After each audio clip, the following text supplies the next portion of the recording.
everyone, in today's video I will show you how to create a campaign in Zoho Campaigns. So first go to campaigns.zoho.in, then on the campaigns tab select the type of campaign you want to make. Here I'm choosing email campaigns, and then once you are in, go to the top right side, click on create campaign, and then select email campaign type and click on create new. Here I'm choosing the regular one. Next, give your campaign a name and then click on save and proceed. So as you can see that our campaign is almost ready. Now add a subject line, sender details, and add recipients. Then here you have to add the content. Next, click on the create content. Then here you will see two options. First is pre-designed templates and the other one is basic templates. Choose the one you want, then select your template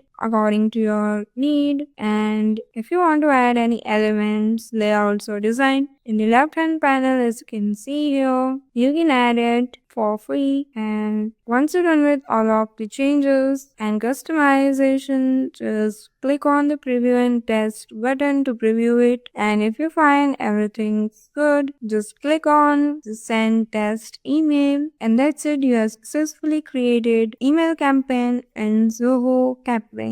So that's all for today. Thank you for watching.